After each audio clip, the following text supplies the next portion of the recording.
वडोदरा शहर में 15 से 20 मिनट की बारिश के बाद अलग अलग इलाकों में पानी भर गया है। वहीं सयाजीगंज इलाके में परशुराम भट्टा में थोड़ी देर की बारिश के बाद पानी भर गया। स्थानीय लोग हैरान हैं और परेशान हैं। अभी तो बारिश की शुरुआत है, जबकि सिस्टम ने अपने दरवाजे खोल दिए हैं। जबकि विश्वामित्र नदी पास में है, लेकिन पानी नहीं जा रहा है। આપણે સયાજીગંજની આજની સ્થિતિ છે। આ સયાજીગંજની સ્થિતિ તો તમે જોઈ જ રહ્યા છો। વડોદરાના 70 થી 80% વિસ્તારોની સ્થિતિ આ જ છે અને આ બધું તંત્રની પોલ ખોલવાના કામો છે। તો બી જનતા તો જાગૃત નહીં જ થઈ રહી, લેકિન જેમ જાગૃત માણસો છે એ લોકો બી જાગૃત નહીં થતા ને, એના કારણે આ બધું આપણાને સહન કરવું પડી રહ્યું છે। અને આ વસ્તુ જે છે એ તંત્રની બેદરકારી બતાવી રહી છે આપણાને। અને આ તંત્ર આજ નહીં, આજથી 10 વર્ષ પહેલા બી આવું જ હતું અને આજના 10 વર્ષ પછીની સ્થિતિ બી આ જ છે। અને વડોદરાના બધા જ રોડ પર આ જ પરિસ્થિતિ જોવા મળી રહી છે। વીએમસી એવું કહી રહી છે કે તમે કરોડોના ખર્ચે ગટર લાઈનોનું કામ કર્યું, પાઇપલાઇનો નખાઈ, તો કઈ ગયા તમારા પૈસા, કઈ ગઈ તમારી કામગીરી? આ બધું જોવાનું છે વડોદરાવાસીઓને રોજે।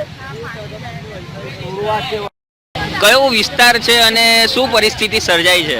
આ વિસ્તાર છે જૂનો અને જાણીતો પરશુરામનો ભટ્ટો।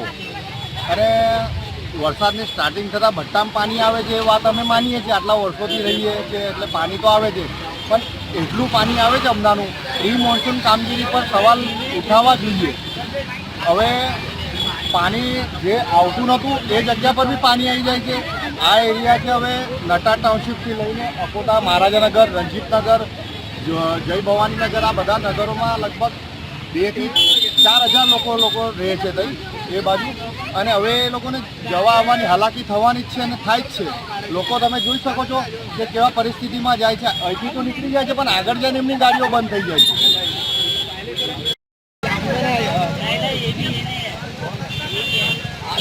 મોન્સૂનની કામગીરી આજે પરશુરામ ભટ્ટોમાં આવેલું નટરાજ ટાઉનશીપ પાસે આવેલું ઘરનાળું ત્યાં દેખાઈ આવે છે। કોર્પોરેશનની જે પાછલા 30 વર્ષના શાસનમાં જે કામગીરી કરતા રહ્યા છે ને એ આજે દેખાય છે। જે રોડ પર પાણી નહોતું ભરાતું ને ત્યાં રોડ પર આજે પાણી છે। સમજ્યા કે નાળામાં તો પાણી આવતું હતું દર વખતે, કેમ કે નાળામાં એ લોકો કોઈ દિવસ કામ જ નથી કર્યું ને પાણી બહાર જ ઠેલવાતું હતું। પણ આ વખતે તો ઉપર જે મહારાજાનગર, રણજીતનગર છે, જયંબેનગર છે, ઝુલતા પુલ છે, ત્યાં રહેતા 4,000 થી 5,000 લોકો એ આજે અટવાયા છે। શાના કારણે?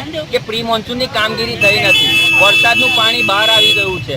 અને એટલો પણ વરસાદ નથી પડ્યો કે એટલું 4-5 કલાક વરસાદ નથી પડ્યો કે 15-20 ઇંચ વરસાદ નથી પડ્યો કે જ્યાં પાણી બહાર આવી જાય। 1 કે 2 ઇંચ વરસાદની અંદર જો વડોદરામાં આવેલા આપણા એક વિસ્તાર જે પરશુરામ ભટ્ટો છે એની આ હાલત થતી હોય તો વડોદરામાં ઘણા બધા બીજા વિસ્તાર પણ છે, ત્યાં પણ આ જ હાલત હશે।